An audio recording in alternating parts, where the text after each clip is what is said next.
Imagine yourself lying quietly, placing all the weight of your thoughts beside the place where you rest, letting your body soften slowly as your breath flows in and out, like a gentle wind drifting across a vast snowy plain.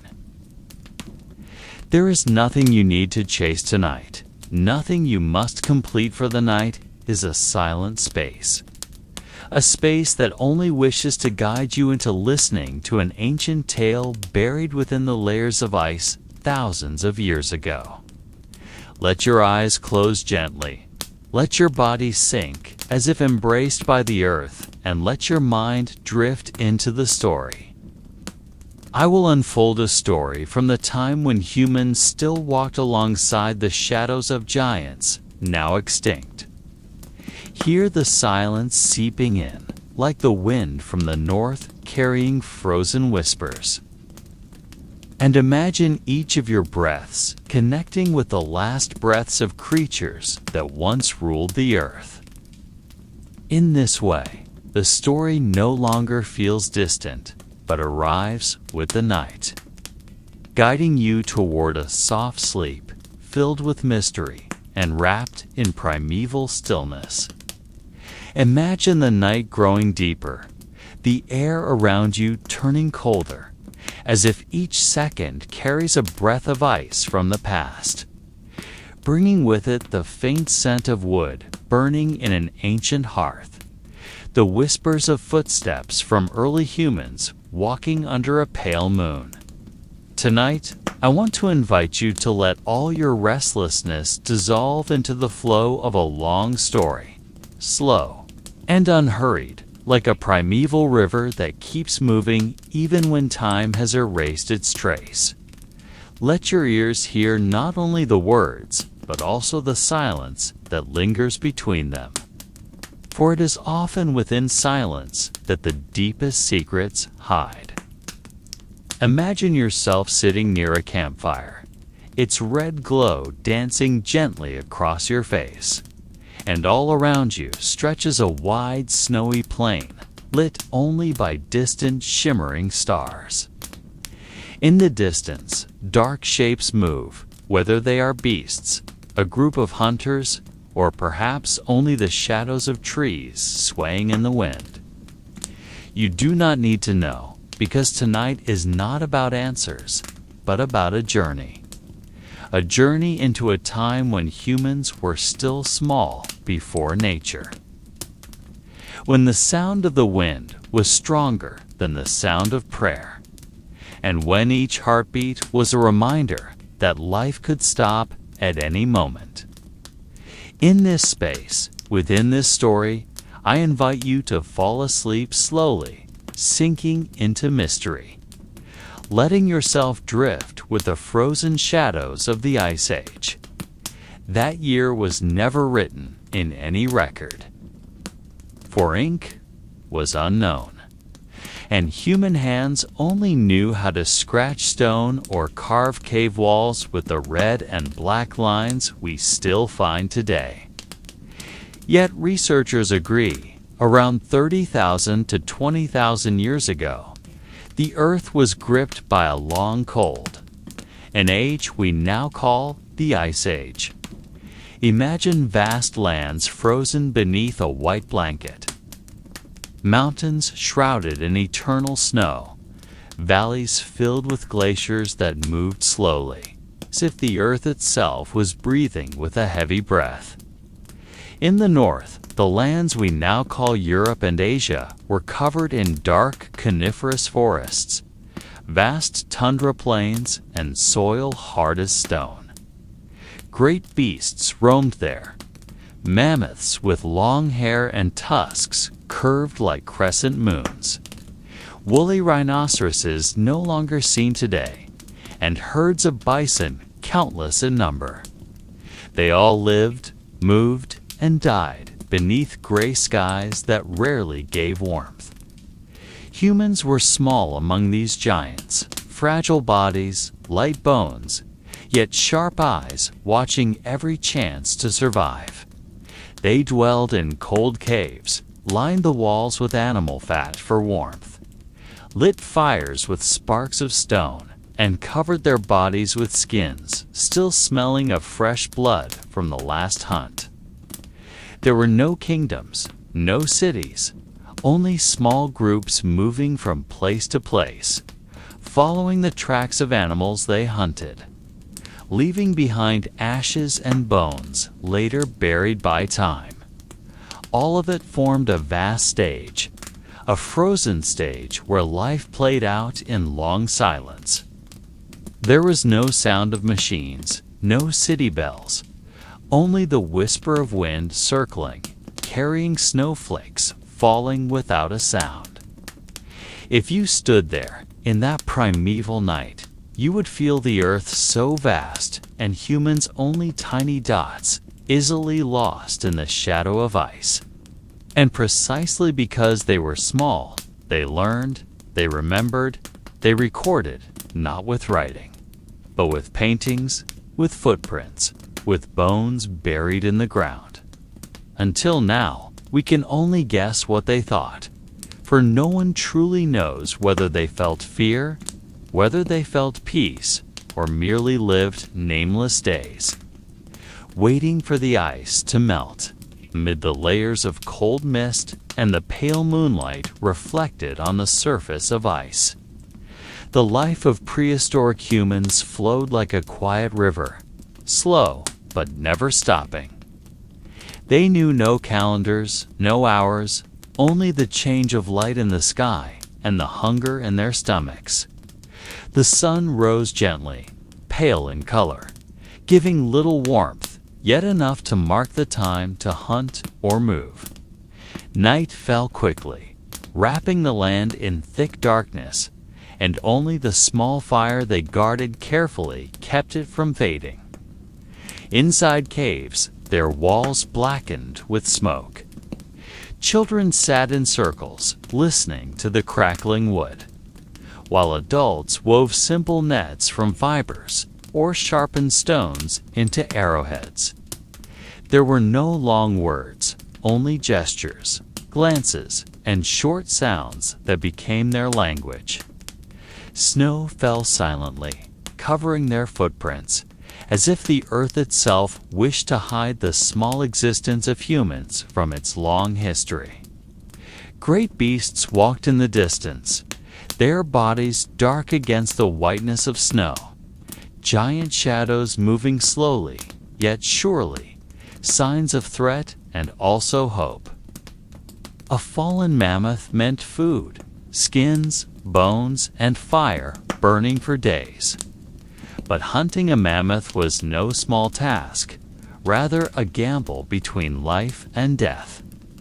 Often only some hunters returned, bodies covered in wounds, carrying tusks as signs of victory, or coming back empty-handed with empty gazes, for their companions had vanished into the snow. All of this became part of their silent daily life, a rhythm of existence never written, only passed down through habits, through hand movements, through the way they lit fire under strong winds. If you imagine yourself standing before that cave, you would see the firelight flickering like a small star trapped on earth, surrounded by weary yet steadfast faces. They had no names, no stories left behind, only bones that one day would be found, buried beneath frozen ground, giving questions without end to those who lived thousands of years later. Imagine a silent night in the Ice Age, when the wind roared, carrying snowflakes that swirled like ash from a giant fire that never died. In that darkness, prehistoric humans hid behind stone walls, their bodies huddled together for warmth. A small fire burned, not only to give light, but also to ward off wild beasts that might be lurking in the distance. Outside the cave, the night sky was filled with stars that glittered like shards of ice across a vast sea, yet none of them knew what it meant. They only knew the cold that pierced their bones, the hunger that came without mercy, and the distant sounds of mammoths or saber-toothed tigers that echoed like warnings that they were not the rulers of this world.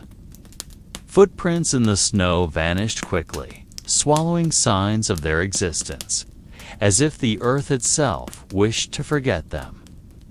Sometimes they drew on cave walls with charcoal or red ochre, carving shapes of animals, hands, or circles. No one knows whether these were prayers, warnings, or simply escapes from fear. Yet those paintings endured for thousands of years, becoming whispers left behind for us who came much later.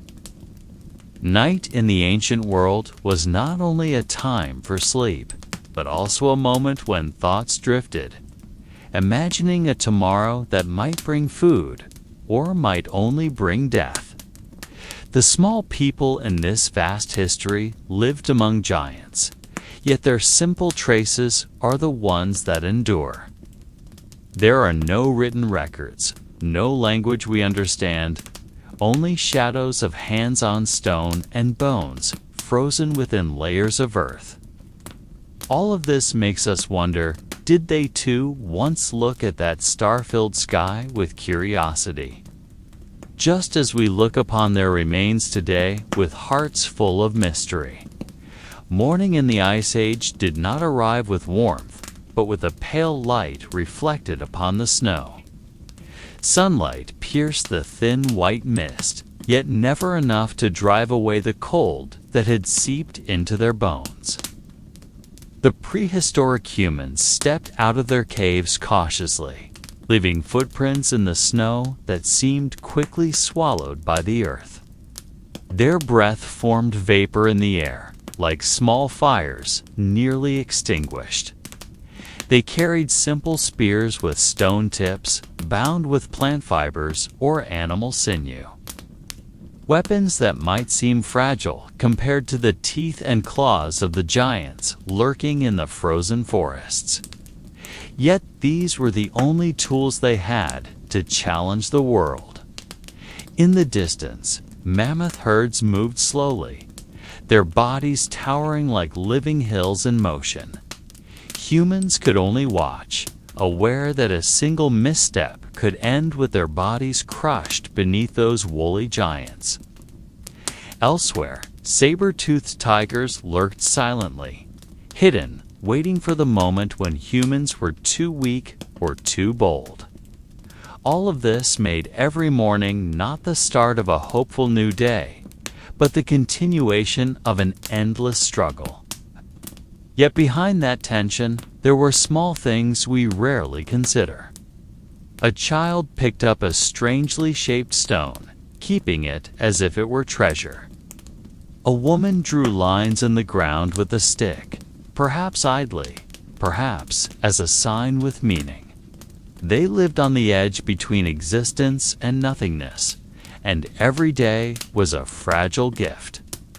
We can only imagine it, for the traces they left behind are merely ashes from old fires, broken bones, and faint paintings clinging to cave walls. Yet within that simplicity lies something greater than what is seen. Something that makes us wonder whether their lives were closer to dreams than to reality.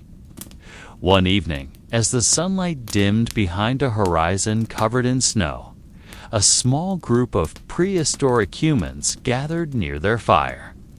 The small flame was the center of their existence, as if its glow and smoke were the beating heart that kept them alive. Around it, the crackling of wood blended with the hiss of wind creeping through the cave's openings. The men sat with spears across their laps, patiently sharpening the stone tips, a repetitive motion yet filled with meaning. For in it lay their chance of survival the next day. The children clung to their mothers, warming their frozen hands while staring into the fire with eyes full of wonder. No long stories were spoken, only short murmurs, a simple language we may never fully understand. Yet within that silence was something profound, as if they communicated not through words, but through glances and movements. A mammoth hunted days before was now being skinned, its meat roasted over the fire, fat dripping and sending an aroma piercing through the cold air. Each piece of meat was divided fairly, none larger or smaller, for every life was equally precious in the face of hunger. Its hide was stretched carefully, dried near the fire to one day become protection against the wind. The large bones were arranged, some turned into tools, others left untouched, as if they knew there was value beyond mere utility. That night, the distant howls of wolves echoed, yet it did not cause panic. They had grown used to living alongside threats. Their small bodies huddled closer to the fire, eyes slowly closing. Among the glowing embers, shadows moved not from their bodies, but from something older, something always watching from beyond the dark. We might call it fear, but for them, perhaps it was simply a part of the world never questioned. They accepted that behind the fire's light there would always be a vaster darkness, and behind warmth there would always be cold waiting. Their lives formed a circle that never ended, and within that circle they discovered how to endure. Outside the cave, night descended with a deepening silence, as though every sound was swallowed by endless layers of cold air. The moon hung pale above the sky, casting faint light across the stretch of snow that extended without end. A few men from the group stepped out slowly, leaving behind the warmth of the fire for a duty that could not be delayed. Their spears were lifted, stone tips glinting briefly whenever touched by moonlight. Their breaths came out as white vapor that quickly vanished, a reminder that the human body was but a thin layer of protection in such a harsh world. They moved through the forest wrapped in darkness, every step careful not to snap a branch or create noise that might draw the attention of something lurking. Far away, the long roar of a predator echoed, perhaps a cave lion, perhaps a great wolf hungry for prey. No one truly knew. What they did know was that every sound was a message, and that message could mean life or death. Behind the trees, shadows occasionally shifted. Perhaps it was a wandering prehistoric deer, or perhaps something more dangerous. They paused, lifting their heads, scenting the air, trying to read from which direction the smell drifted. The scent of raw meat still clung to their bodies after handling the mammoth just butchered, and they knew it could attract more than just game. On the ground, faint tracks appeared, deep impressions in the snow that were still fresh. They were too large for deer, too round for wolves, and too unfamiliar for them to understand. They only exchanged glances before moving on, none daring to speak. Only the whisper of wind and the faint clink of stone against wood filled the night. In the darkness, the world felt larger, older, and stranger. As if every tree were a silent guardian of secrets that did not wish to be revealed. They were but guests in this land, stepping carefully so as not to awaken something older than the night itself. Their steps pressed deeper into the forest that seemed to breathe with its own rhythm, branches creaking softly under the weight of snow and the wind carrying faint scents. Mixed between wet wood and something unfamiliar, perhaps freshly spilled blood, perhaps only the illusion of weary senses. They moved in a simple formation. The eldest man at the front, 2 younger men behind him, and another closing the rear, all aware that in the silence of night, even the smallest mistake could mean ruin. On the ground, they found another set of clearer tracks, old round depressions only, a depth only a giant creature could leave. The snow around them crushed and darkened. Whether from mud or frozen blood, they could not tell.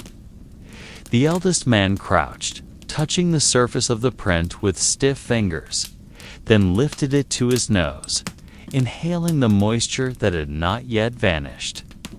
No words left his lips, only the look in his eyes telling them the creature was not far. They paused, listening, and from afar came a faint vibration, like the earth pulsing, the heavy steps of something moving patiently. Perhaps a surviving mammoth, perhaps a woolly rhinoceros wandering alone, or perhaps something older, no longer known. The night swallowed all certainty, leaving only questions hanging in the air. The long shadows of trees swayed gently, and between the trunks a flicker appeared, like eyes reflecting the moon. The young man at the rear tightened his grip on his spear, his heart pounding so loud he feared the beast might hear it. They did not attack, nor did they retreat, but stood for a moment at the edge of choice, waiting for a sign that never came. The wind shifted, bringing a sharper, stronger stench, piercing the smell of carrion long decayed. They knew that whatever lay ahead was not merely a hungry animal, but something that lived alongside the darkness. Something that made the night feel heavier and time move slower. They stood for a long time in the silence that seemed to swallow sound. Until at last the eldest man slowly raised his hand, signaling them to stop moving, to only listen, to only feel.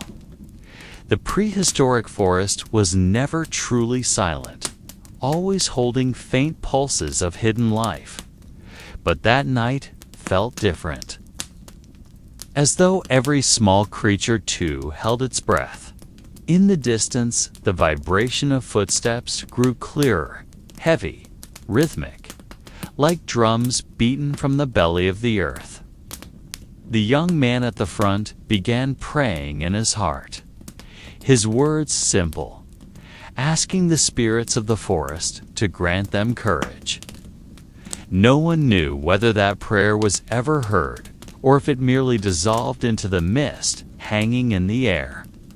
They understood this hunt was not only about food, but also a silent ritual that connected them with ancestors long gone. Every approaching step, every moment of waiting, was part of a dance passed down since the first generation dared to raise a spear. The forest itself seemed to bear witness, the trunks rising like temple pillars, the sky veiled with clouds serving as a roof, and the cold earth as an altar where blood would someday fall. They no longer felt only as hungry humans, but as small fragments of something greater. A long story between man and prehistoric beast that always ended with one side vanishing. When at last they saw that massive shadow moving through the mist, its form vague yet real, they did not attack. They only bowed slightly, paying wordless respect. For in their hearts, they knew this hunt was not about victory, but about the fragile balance between life and death. The shadow grew clearer, its body massive and covered in thick fur, each movement snapping branches and shaking the ground. The thin mist hanging in the air made the creature appear as if it emerged from another world, halfway between reality and dream, between history and legend. the hunters held their breath, their eyes fixed, their hearts pounding, yet none dared to move first. The beast turned slowly, its head sweeping through the darkness, its eyes glinting with the reflection of their small torches, glowing faintly red like embers stirred by wind. There were no shouts, no sudden strikes, only endless seconds stretching on, as though the entire night awaited a decision. The eldest man raised his spear, not to throw, but to signal that they were ready to accept whatever would come. The creature halted, bowing its head slightly, as if measuring the courage before it. In that moment, time seemed to slow. The cold crept deeper, and the mist thickened. They knew not all would return tonight, as had happened many times before. Yet no one complained. No one stepped back. This silent hunt was not only about meat, but about the honor they would carry back to the fire. A story to be told to the children waiting with wide, curious eyes. And when the creature at last took a single step forward, they crouched together, ready, as though greeting the fate that had long awaited them beyond the veil of the prehistoric night. In the thick darkness, the beast's breath sounded heavy, like a gust rising from the deep belly of the earth. The hunters exchanged quick glances, only for a moment, but enough to convey an unspoken decision. Their hands gripped the cold shafts of their spears tightly, the tips glimmering faintly in the weak firelight.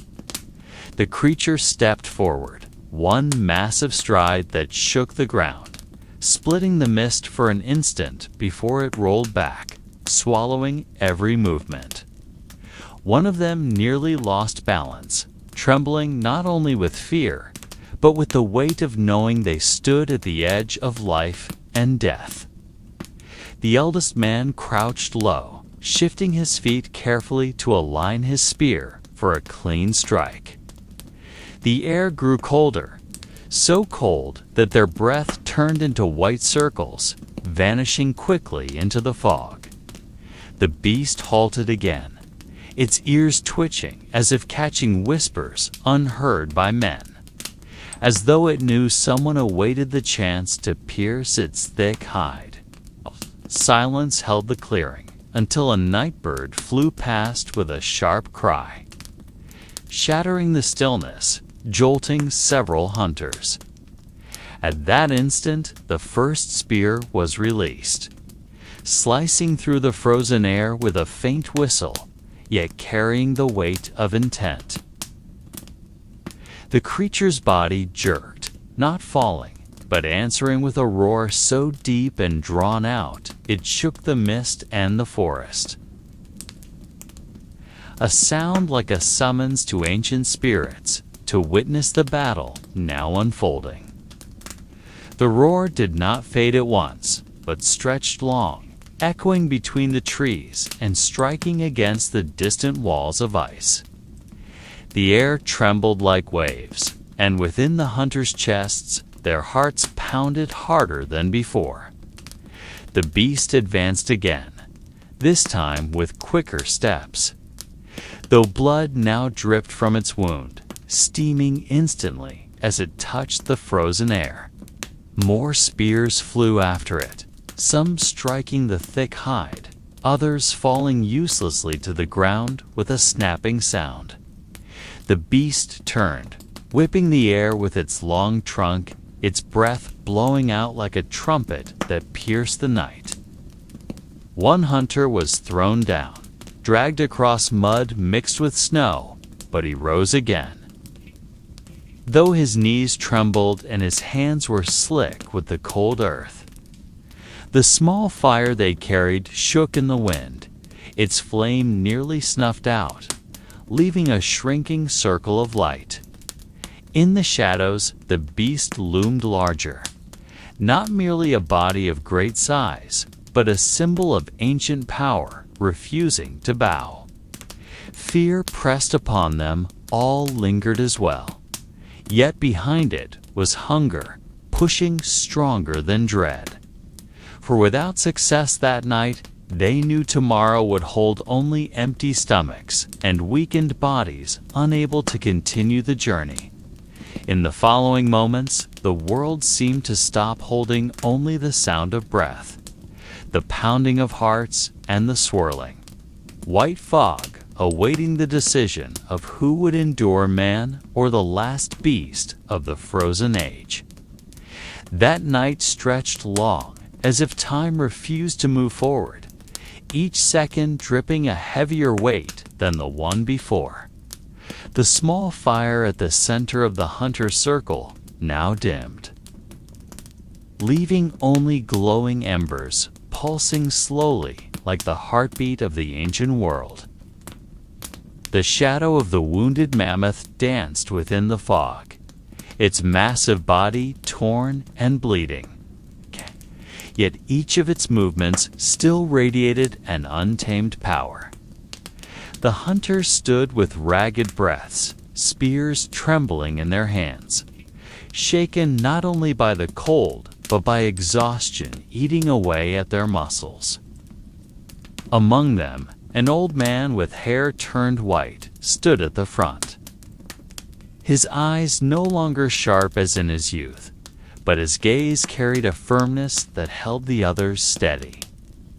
He knew that this night was not merely about killing a great beast for food, but also about preserving name, pride, and the survival of their small tribe. The deep rumble from the mammoth's chest sounded again, heavier now, as though the earth itself groaned. The ground shook beneath their feet as the beast stepped forward, leaving giant prints soon filled with frozen water. A nightbird crossed the sky, its wings breaking the silence for a moment before vanishing. Unwilling to witness such a primal struggle, the hunters held their breath as the beast raised its trunk high, then slammed it down into the earth, sending a crash that rattled their chests.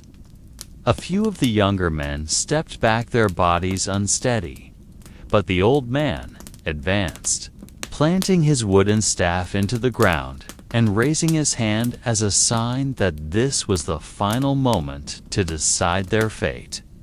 Spears lifted, eyes sharpened, and the entire world seemed to wait for that one instant. The single step that would decide who would live and who would become a forgotten story by tomorrow. The moment came without warning, like lightning striking without sign, as the colossal mammoth lunged forward with unimaginable speed for its size. The frigid night air suddenly filled with the crash of shattering earth, the crack of ice crushed beneath massive feet, and the cries mingled with the breath of hunters forcing themselves to remain upright. Spears flew from their hands, piercing the wounded beast's hide, some snapping, some slipping without breaking through its thick skin. Dark blood flowed, dripping onto frozen ground, releasing thin steam as if the earth itself boiled with memory. The old man leaped forward, though his legs faltered, and with a nearly impossible movement for a body so aged, he drove his spear into the mammoth's chest. The faint crack of bone mixed with a long cry that silenced the forest as if nature itself held its breath. Birds startled from branches, animals fled their burrows, and even the wind seemed to shiver. The mammoth raised its trunk, twisting in desperation, slamming two young hunters to the ground, their bodies flung lifeless.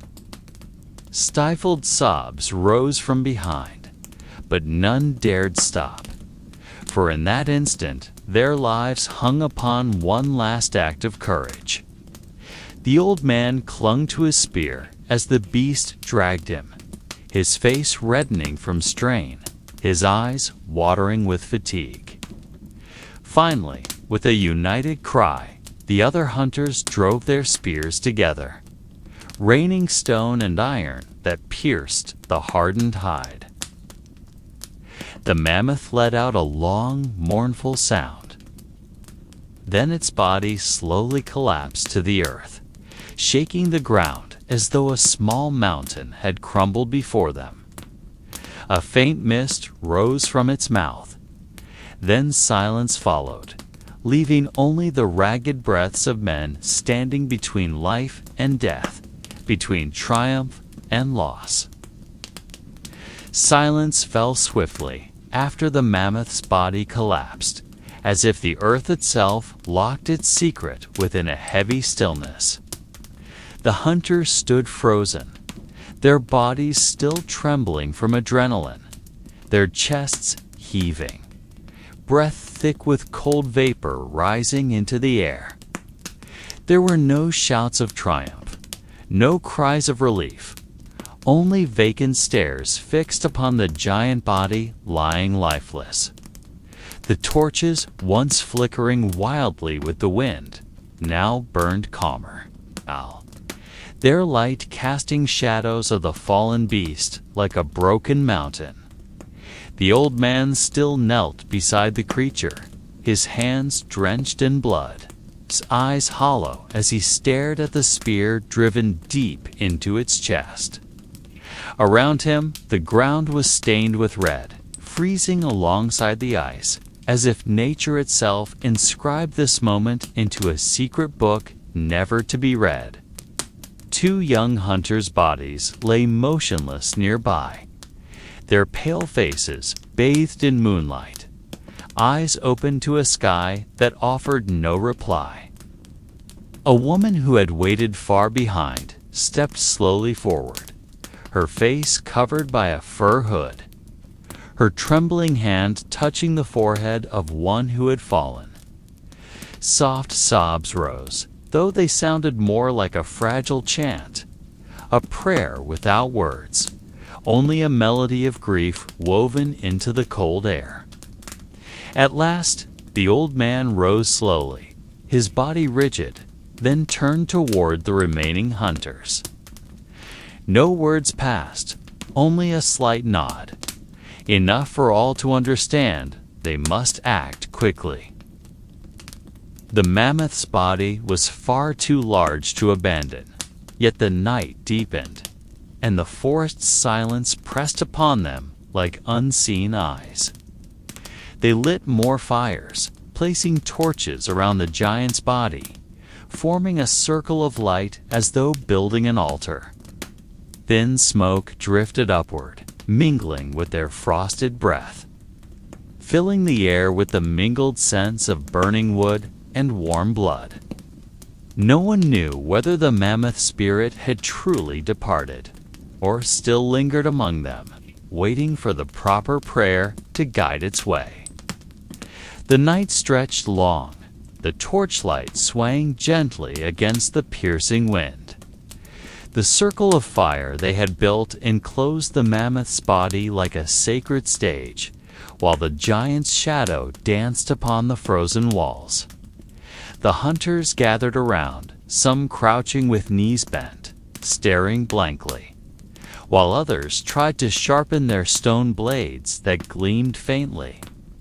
There were no long conversations, only brief whispers and heavy breaths, as if every word might summon something they did not wish to call forth. The old man took a sharp stone, his trembling hands beginning to cut through the thick hide of the beast, cold as frozen bronze.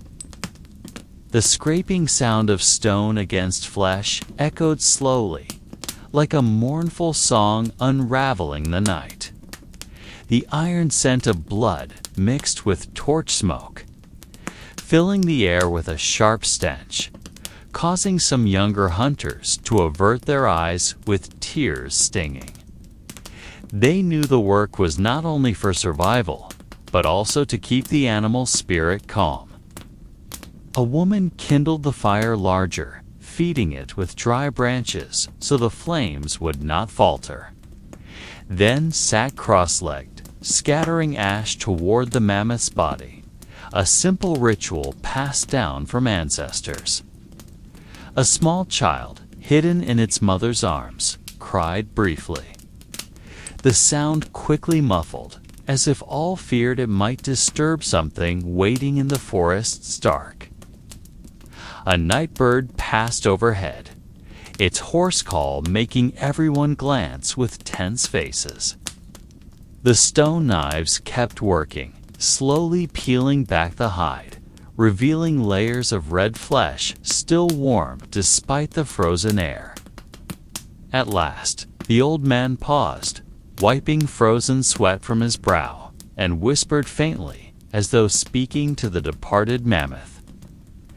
None could truly hear the words, but all understood they were prayers, asking the beast's spirit not to follow them home. The giant bones now loomed within the circle, pale white with a strange gleam that reflected the torchlight. The hunters approached with slow steps, as if entering a forbidden chamber. The stone knives they had used to flay the hide were not strong enough to face bones as hard as living rock. So they took hammers of larger stone, bound to wooden shafts with sinew, and began striking the joints with a steady rhythm. The sound was heavy, echoing like distant thunder beneath the earth. Each blow made the mammoth's body tremble faintly, and some felt as though the beast was breathing again within a nightmare. Blood that had begun to freeze splattered the ground, forming dark stains across the snow, while the night's cold breath spread thin mist around them. The old man spoke again, louder this time, guiding them with a flat chant without melody. The chant was not meant to be beautiful, but to keep the rhythm of the strikes, so they did not falter, and so all remained calm. The young ones, witnessing such immense dismemberment for the first time, held their breath, some pale-faced, others closing their eyes for a moment only to look again, curiosity mingled with dread. A wolf howled in the distance, yet its voice seemed to draw nearer with each passing moment, causing some hunters to exchange wary glances. They knew the flowing blood could summon predators eager for a feast. But the task could not be abandoned, for this flesh and bone would become vital stores for survival.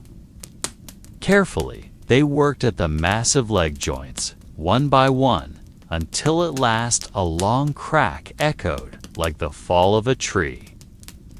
The mammoth's body shuddered, and one hunter fell backward, his breath frozen by fear, as though the giant would rise again. The old man merely gazed and nodded faintly, signaling that the work must continue. None knew how long it would take, perhaps until dawn's light touched the forest. They would still be breaking bones and carrying pieces of flesh, praying that the night would not bring more visitors out of the dark. As the night deepened, hunger began to creep among those who worked. Empty stomachs rumbled softly, reminding them that the strength spent would not return quickly without food. Some young hunters tasted the raw flesh still warm, cutting small pieces with stone knives, then placing them in their mouths hesitantly. The taste was fishy, full of blood and tough to chew, yet hunger drove them to swallow quickly. The old man only watched, not forbidding, for he knew the night was long and bodies needed fuel to endure. The torches burning began to die one by one, the animal fat used as fuel running thin. The shadows of giant bones grew darker, as if enclosing them in a circle of death. Snow fell more heavily, covering part of the blood that had flowed. Yet the stench lingered in the air, stronger and more alluring to the creatures of the night. In the distance came the sound of a branch snapping, then a silence that pressed down, making all pause. Their eyes turned toward the darkness, trying to catch faint movement among the trees. Nothing appeared, but instinct told them something was watching. Quickly, they lit new torches from the remains of the fire, adding light to keep the circle bright. Yet that light also reminded them that time moved on, and the work was not half done. They had to cut great bones to make tools, had to preserve the meat before it spoiled, and had to prepare the hide for blankets. All this was done amid growing fear, for the night seemed unwilling to end. Every breath formed white mist that quickly vanished in the air, while their bodies grew heavier with fatigue. The old man once more murmured his flat chant, softer this time, like a prayer understood only by the sky. That chant seemed to give new strength, making trembling hands move again, and making everyone believe they might still return home when dawn arrived. The howl of wolves finally rose clearly, long and piercing, weaving through the snow-covered trunks. It was not a single call, but layered, coming from different directions, as if a great pack was slowly encircling them. The hunters looked at one another, their eyes wide with a fear that could not be hidden. The torches they held seemed smaller against the darkness that swallowed the forest. The old man raised his hand, signaling silence, leaving only the sound of breath and heartbeats. In the dim light, the shadows of wolves appeared faintly at the edge of the circle, moving quickly, then vanishing again. The scent of warm mammoth meat hung heavy, inviting the hunger of the night creatures. They knew the wolves would not stop. The pack would wait until an opening came, or until the fire died. The younger hunters tried to frighten them with shouts, raising spears and shaking torches. But only a few retreated briefly, soon circling back from another side. The tension pressed harder, making time move slower. Their hands grew heavy around stone knives, yet the work could not be abandoned. For leaving the kill behind meant refusing life itself. The old man began scattering ashes from the fire on the ground, tracing a thin circle around them, an ancient sign believed to keep the spirits of animals from crossing. None truly knew if it worked, but all felt a little calmer seeing the ash glimmer beneath the firelight. Snow kept falling, covering tracks on the earth, as if hiding the tale of the hunt from the world's eyes. In the distance, the wolf's howl rose again, this time closer, making everyone huddle tight, ensuring none strayed from the circle. Their bodies shivered, not only from cold, but from a fear that clung like shadow. The night stretched long, each second a trial between courage and despair. The fire at the center of the circle now dimmed, damp wood refusing to burn quickly, its faint sparks offering little assurance that the night could be endured without harm. The hunters knew the wolves sensed this weakness, drawing nearer, their eyes gleaming between snow and shadow, patiently aligned, waiting for the right moment. The old man whispered softly, his voice nearly lost to the hiss of the wind, that there was no choice but to feed the fire, for without it, the night would belong only to darkness. Two young men stepped forward with the remaining wood, but their trembling hands struggled to strike sparks, while snow pressed down and cold a bit deeper. From the dark, a great wolf appeared closer, its fur heavy with snow, its teeth bared in the dim light, its growl rumbling through their chests. The hunters bowed their heads, holding breath, their spears pointed, yet none dared strike first. Then the fire, nearly dead, suddenly caught again. As dry wood hidden beneath one youth's cloak was thrown in, and the tiny glow flared into a stronger flame. That light pushed the wolf back a step, though the others still circled the perimeter, pacing endlessly. The old man scattered more ash, this time in greater measure, as if to carve a boundary between the world of men and that of beasts. They knew this night would not be easy, but as long as the fire lived, so did a sliver of hope. Torches rose once more, spears remained ready, and silent prayers drifted across their thoughts. Snow fell thicker, burying the scent of blood, leaving the wolves at times confused. That night seemed to test courage itself, forcing each man in the circle to feel how thin the line was between life and death, between hunter and prey. The attack did not come from the front, but from the darkest edge, as a wolf leaped through the fire's shadow and struck down a youth holding a torch. His scream split the night, his body fell into the snow, the torch dying instantly, and warm blood spilled into the frozen white. The others reacted at once, spears thrust forward, torches swung wildly, flames dancing higher in the wind. The pierced wolf lay twitching on the ground, but the pack did not retreat, instead growing bolder. The circle, once tight, began to loosen. Men pressed back by the sheer persistence of beasts that knew no fear. The old man stood at the center, his face calm, though fire burned in his eyes. And he called softly for them to close ranks, for only together could the circle endure. Blood from the fresh wound thickened the scent, luring the wolves to run faster, circling tighter, teeth flashing in the cold air. In the distance, snow kept falling without pause, covering tracks, yet never silencing the cries that tore through the night.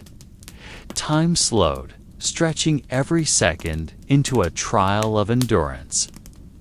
The fire, once thought of as mere protection, now became the final wall dividing mankind from ruin. In their hearts flickered memories of faraway homes, of hearths warm with peace, of faces waiting. Yet before them lay only darkness, alive with gleaming eyes, feral breath, and shadows of death pressing closer. No words remained, only the thud of spear on flesh, the endless howls, and the hiss of winter wind carrying it all like an ancient song that never ceased. That night seemed endless, the sky blacked beneath heavy clouds as snow fell without pause, piling upon the shoulders and hair of hunters still holding the fire's circle.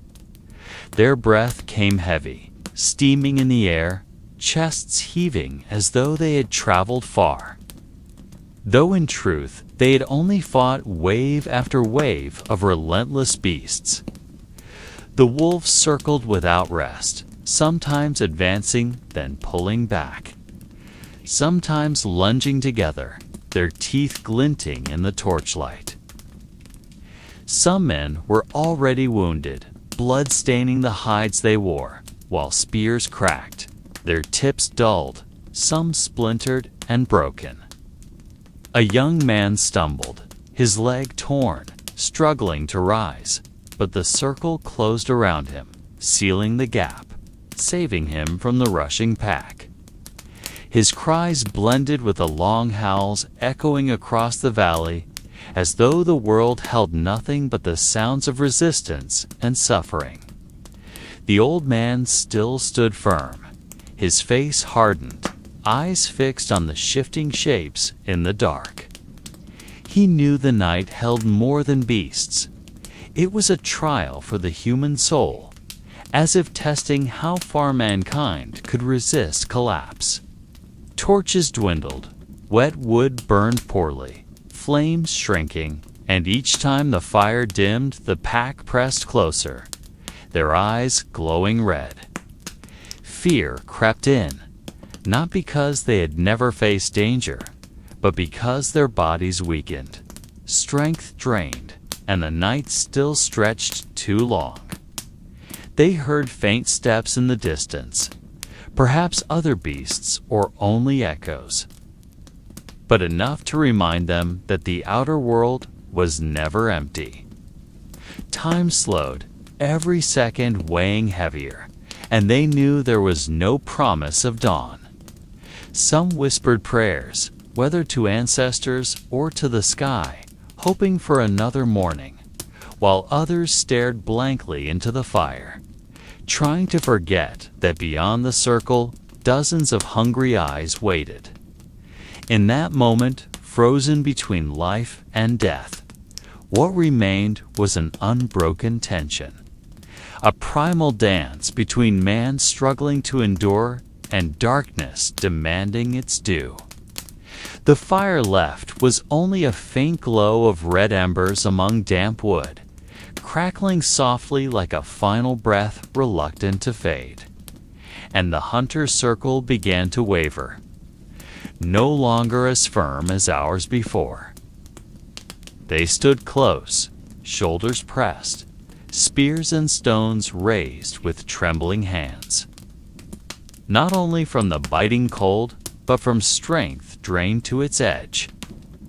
From the dark wolf eyes gleamed in greater numbers, lined like cursed stars fallen to earth, each pair shining with hunger that knew no mercy.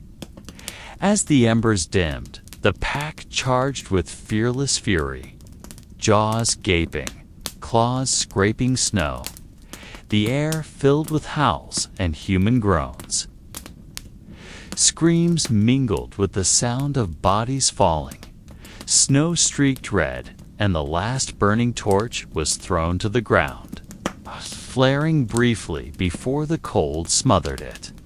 Blood seeped slowly, steaming into the frozen air, carrying a scent that drove the wolves further into frenzy. An old man lifted his spear with his final strength, driving it into the throat of a leaping wolf. The beast falling heavy before him, yet his own knees nearly gave way. The young man, once wounded, now fought with a trembling stone, eyes blazing with fear, mixed with desperate courage, as though this night marked the line between becoming legend or vanishing into silence. Wind rose stronger, sweeping flakes that covered blood trails, as though the earth itself wished to erase what was happening, sealing the secret from the future. The old man glanced at the faces beside him, pale, bloodied, yet still standing. No words were spoken, only looks binding them together, a silent vow that they would endure as long as they could. In the deepening dark, man and wolf locked in endless struggle, a primal play upon a frozen stage of silence, where only courage and fate would decide who might live to see the rising sun. Snow kept falling, heavier, covering the bodies that lay scattered, both men and wolves, as though the sky itself refused to leave traces of who had fallen and who still struggled. The hunters' breaths came ragged, steaming white and freezing quickly. Each inhale weighted as if stones filled their chests. A howl echoed again, yet this time farther, as if the remaining wolves were deciding whether to continue the fight or retreat into the forest's dark. The old man still stood, his hands drenched in blood, spear broken at the tip, yet his eyes unextinguished. He looked toward the young man now leaning against a stone, body trembling. Hands still clutching a rock, though nearly slipping from stiffened fingers. Silence gradually claimed the night. Only the wind's roar, threading through cracks of ice, the flat, indifferent voice of nature, the same voice that had witnessed countless vanishings with no trace. The hunters who remained sank slowly to sit, some collapsing from exhaustion, leaning on each other, sharing the last warmth of their bodies to endure. The fire's embers nearly gone, leaving only faint red beneath ash. Yet they gazed at it as if it were a tiny sun still struggling to live. There was a strange feeling, a mix of fear and relief, for they knew this night would never be forgotten. Whether as the beginning of their ruin, or proof that man could challenge the dark and still endure.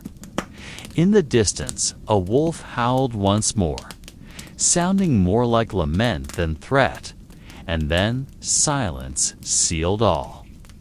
No one knew if they would return, or if they waited for another time, another season, to demand blood again upon the snow. But for the humans who still sat there, the piercing cold and gnawing hunger were no longer their greatest enemy. The greatest foe was the silence creeping into their minds, whispering doubt, testing resolve, teaching that survival was not only against beasts, but against themselves within an endless night. The night grew deeper, and the stars above seemed to tremble behind the thin veil of mist, as if they too felt the tension clinging to the snowy ground. For a moment the wind ceased, giving way to a silence heavier than the howls of wolves, a silence that made every heartbeat thunder as though it could echo into stone. The hunters now felt the cold seep deep into their bones, not merely freezing their bodies, but dulling their minds and stealing hope.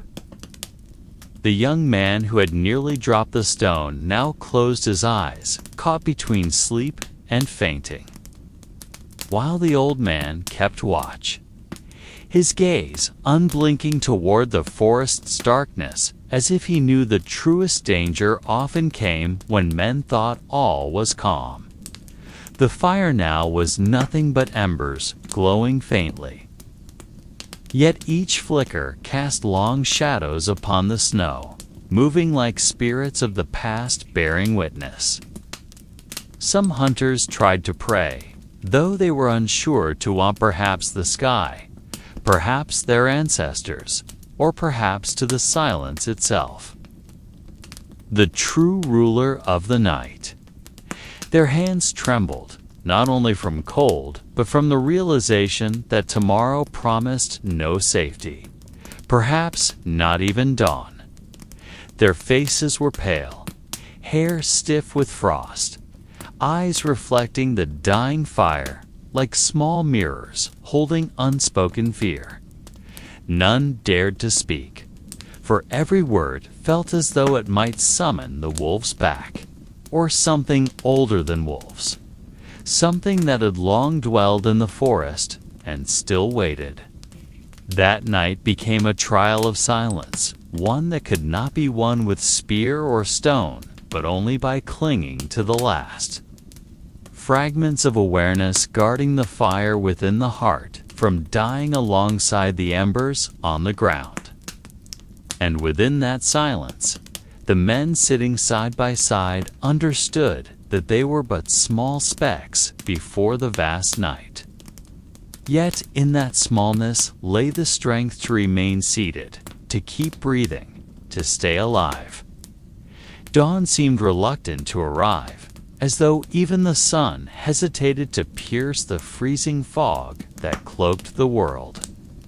Yet slowly, A faint glow appeared on the eastern horizon, dim as a fading memory nearly lost. The hunters who remained awake stared at that glow with a mix of hope and fear. For none could be certain if it marked a new day or was merely an illusion born of weary eyes and frozen minds. The snow around them reflected that dim light, making the white ground shimmer with a slick surface. Though the shimmer resembled fragile glass more than the warmth of sunlight, the old man who had kept watch through the night exhaled deeply his breath, spilling into the air like smoke, and he murmured softly words too faint to form more like a hollow tone offered to the frozen air around him. The young man who had nearly fainted the night before slowly opened his eyes, staring at the faint glow with an empty gaze, as if asking himself whether he was still alive or had already crossed into another world. The other hunters moved sluggishly, their bodies stiff, joints cracking faintly, yet every eye fixed upon that fragile light, afraid that if they blinked, it would vanish. The forest before them remained dark, its trees casting long shadows like towering pillars, and no birds or animals called to greet the morning, only silence pressing against their ears. The last ember of their fire had died without their notice, leaving only cold black ash, yet the faint glow from the east replaced it, keeping them seated, waiting, hoping. In that frozen stillness, time seemed to halt, minutes dragging like hours, hours stretching like days. While the faint light slowly spread, offering a promise that might be real or might be a cruel trick of the wilderness. No one knew, yet all of them kept watching, because within that fragile light lay the one thing they needed most. Something warmer than fire, stronger than spears, and sharper than stone. Hope that refused to die. As the faint glow slowly spread, the hunters realized they could not remain seated in the same place. For stillness meant surrendering to the cold that would creep deeper until it stilled their hearts. One by one, they began to rise, their first steps heavy, their leather shoes clinging to the frozen snow like roots, unwilling to release the earth. Their bodies wavered, knees trembling, yet they forced themselves to stand, eyes fixed on the dim light, as if a hidden promise lay beyond the fog. The young man who had nearly lost consciousness was supported by two others.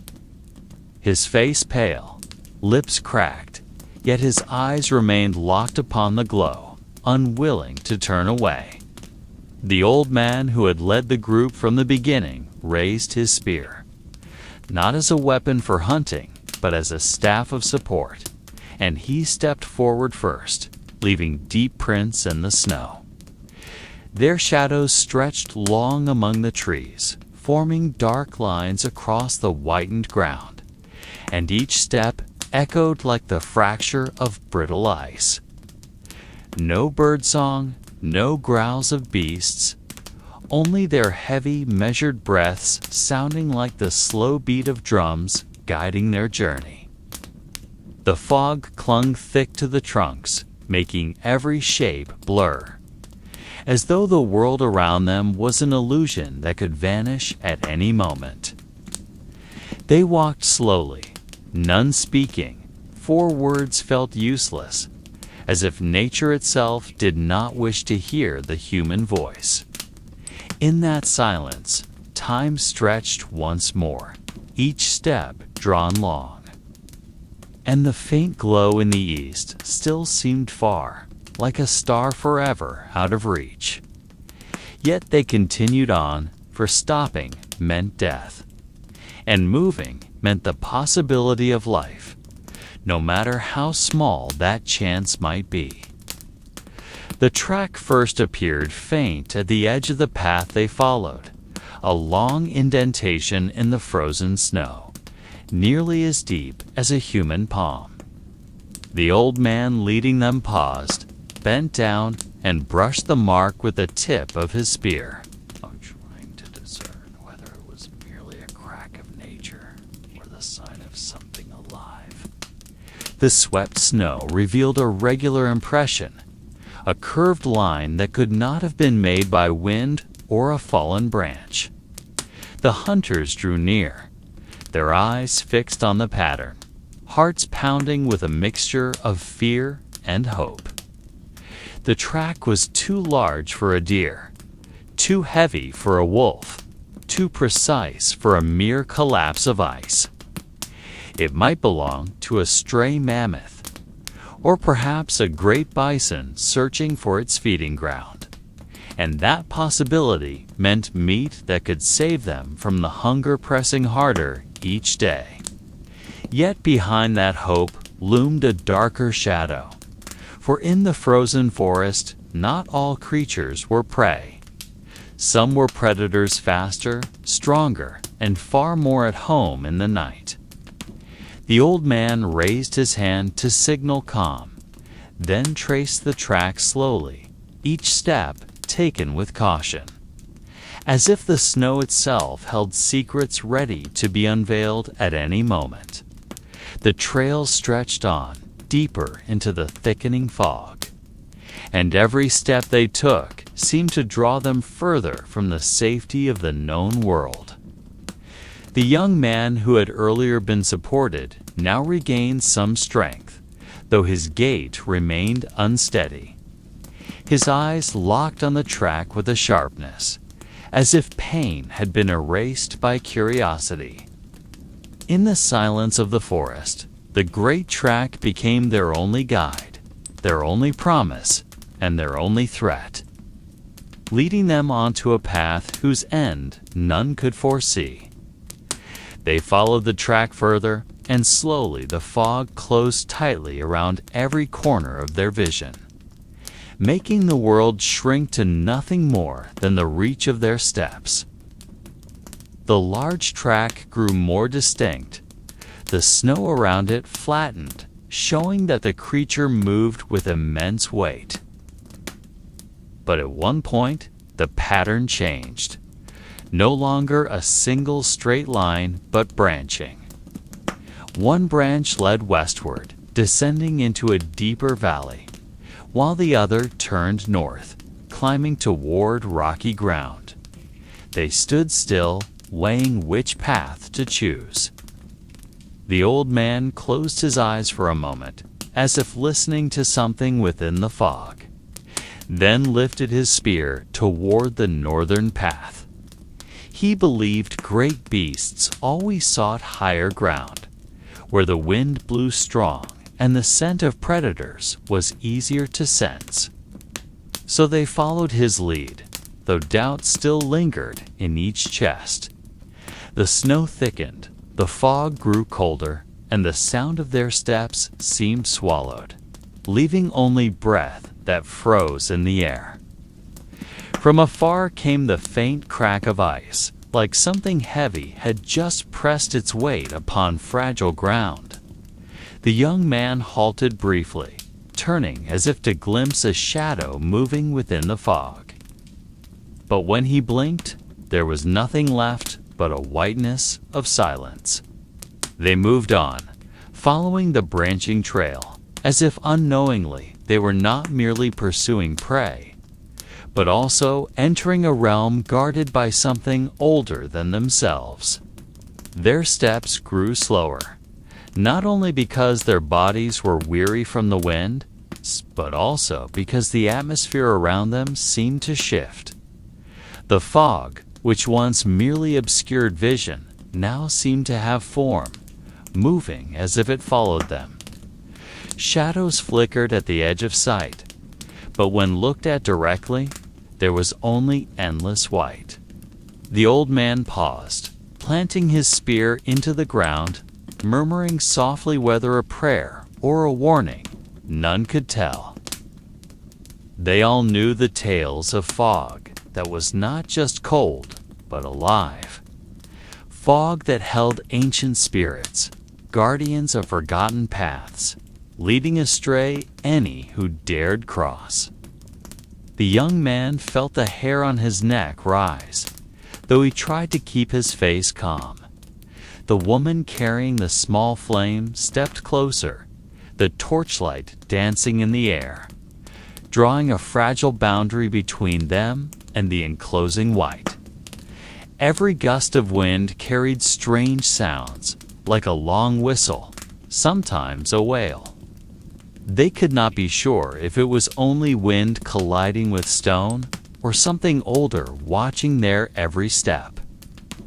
The great tracks remained, clearer ahead, but now it felt as though they were not only hunters, but also hunted. The notion of pursuit shifted into a mirror, where hunter and prey were no longer easy to distinguish. In silence, they all felt as if walking a thin line between the world of men and something beyond their understanding. They pressed onward, though each step grew heavier, as if the ground itself resisted their passage. The fog thinned in places, not to reveal clarity, but to show glimpses that should not exist. Like echoes of the past trapped between cold and time, they saw shapes resembling people, standing rigid with vacant faces. Some bore broken spears. Some were no more than skeletons, with remnants of flesh clinging still, yet all remained unmoving. The old man bowed his head, as though he recognized them, though such a thing was impossible.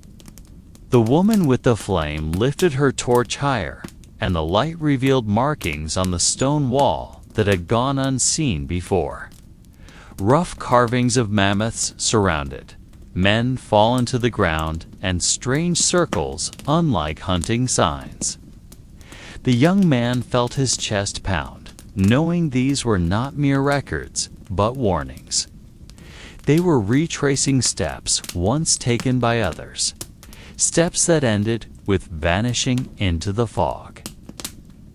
The wind sighed again, this time clearer, sounding like whispers that spoke names, though none could discern whose. They exchanged glances, torn between returning and the compulsion to press on. The great tracks, though increasingly bewildering, seemed their only reason to move forward. In their hearts, they knew whatever awaited at the end of this path was not merely a beast, but something long abandoned by the world of men, yet still waiting, still watching, within the fog and shadow.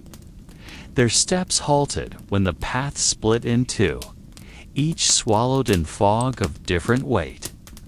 The left path was narrow and sloping downward into a darker fissure, as though swallowing the torchlight bit by bit. The right path was broader, yet scarred with long gouges across the ground, as if something heavy had once been dragged that way. They exchanged glances, yet none dared make a decision aloud, for the air felt too fragile to be broken by a raised voice. The old man lifted his staff, pressed it to the earth, listening to the faint echoes that rose from the belly of the ground, and he whispered that the soil to the left seemed hollow, as though a vast chamber lay beneath. The woman with the torch felt a soft breeze rising from the right, carrying a scent not unfamiliar, like meat that had burned, though no fire had been lit there. The young man bent low and saw footprints unlike the others, smaller than a mammoth, yet longer than human, aligned in deliberate rows as if their maker had walked with purpose. They realized the choice before them was not of direction alone, but of fate. A wrong step could mean the fog would consume them forever. In that silence, a sound drifted again, this time from below, from the earth itself. Like a distant drumming, as though stones were being struck in a rhythm unrecognizable. They stood long in stillness, and though no words bound them, their bodies shifted slowly toward the right-hand path, for the torchlight seemed to hold there longer. Yet with each step, they knew this path was not safety, but one chosen before them by something that perhaps still waited at its end. The right-hand passage they had chosen widened as they walked, opening into a corridor that seemed to have waited through thousands of seasons. The surrounding stone walls were no longer merely rough, but bore patterns too deliberate to be mistaken for nature's hand.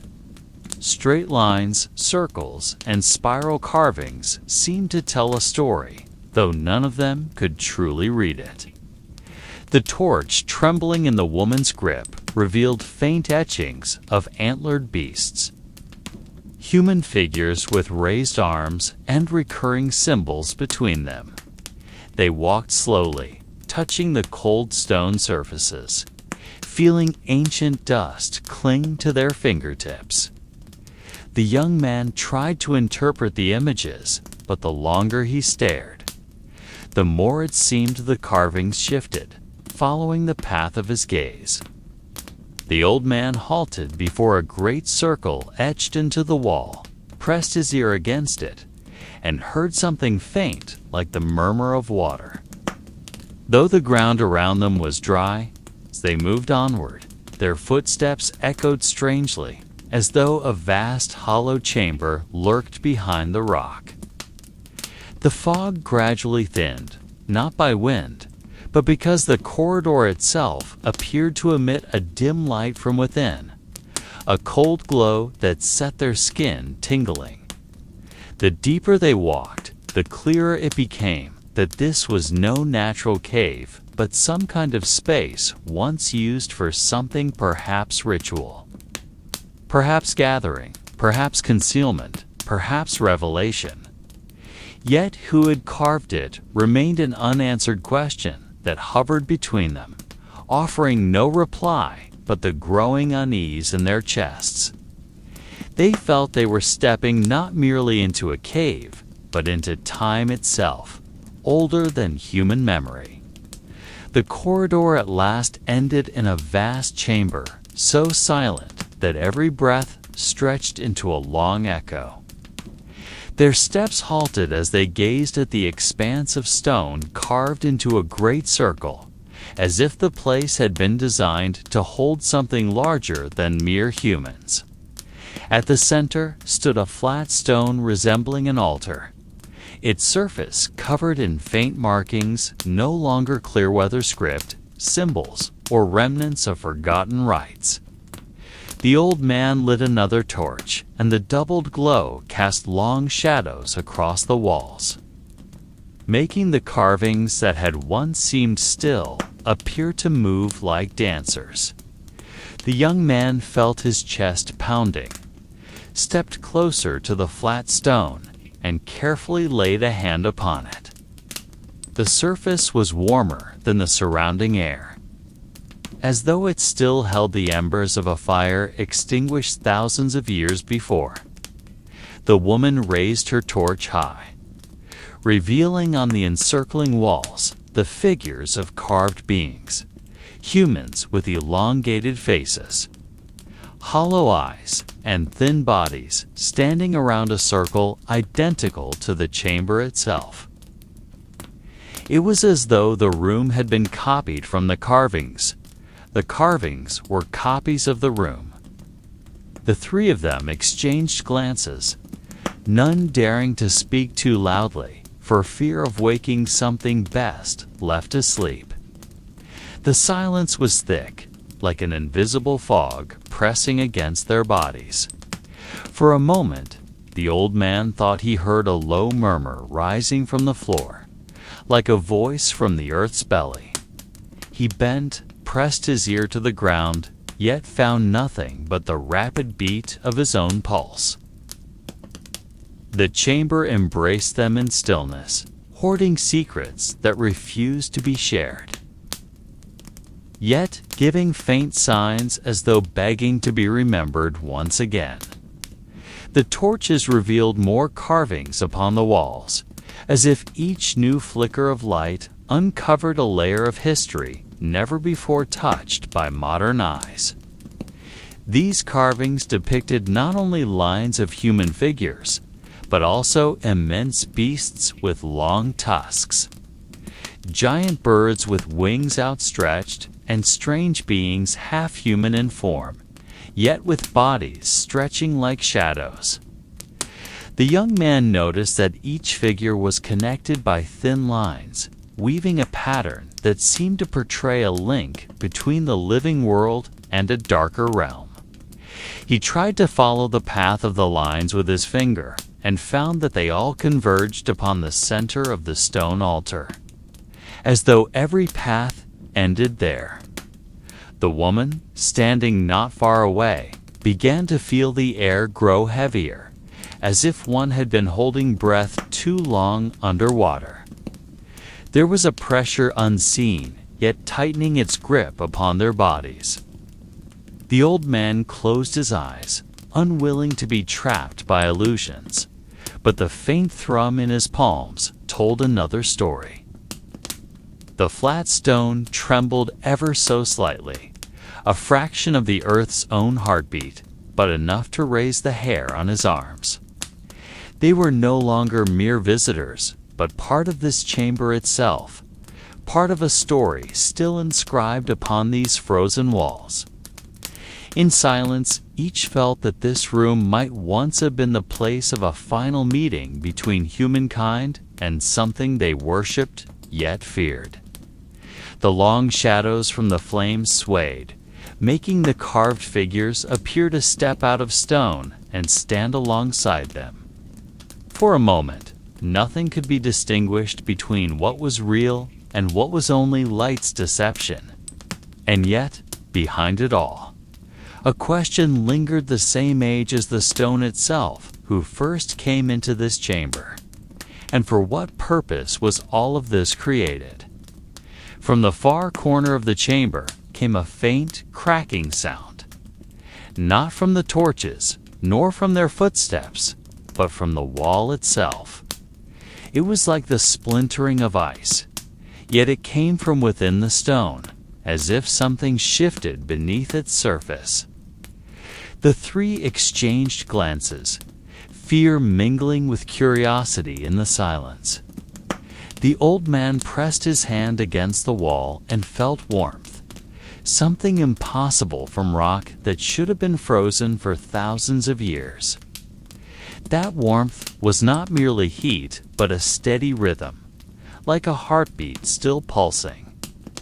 The woman held her breath, her mind struggling to reject what her body could no longer deny.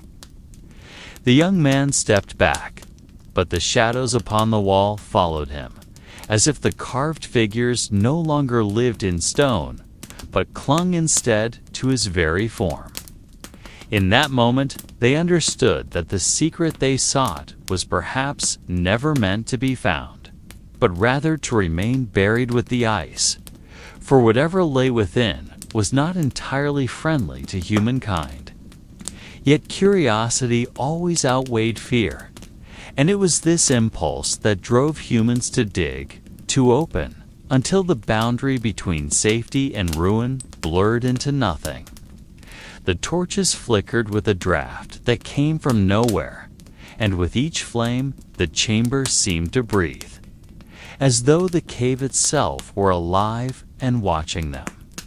No one dared to speak, for any word would have sounded too loud in such stillness, and silence became the only language they could understand.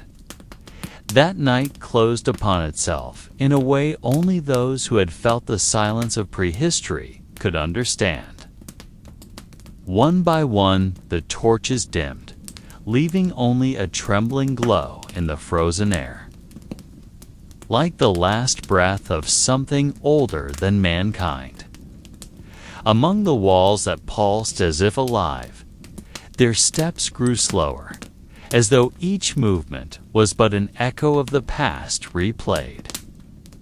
They found no answers, held no truths, only faint whispers clinging to their ears, refusing to fade even after they had left the cave. In the distance, the sound of wind returned, but this time different, like a gentle song rising from the depths of the earth, a lullaby never meant for humans. As they looked upon the night sky filled with stars, relief and fear mingled, leaving only the awareness that the world always hides more than it reveals. The ice that covered the land still held shadows. The ancient bones still whispered, and the fire once carried by the first humans still lingered in the air. No one could truly know whether it was real or simply an illusion born of exhaustion and the piercing cold. Yet perhaps that was the way it was meant to be. Mystery was created to remain suspended, not to be solved. And within that uncertainty, humans found their calm, as though the world itself were a bedtime tale that never ended.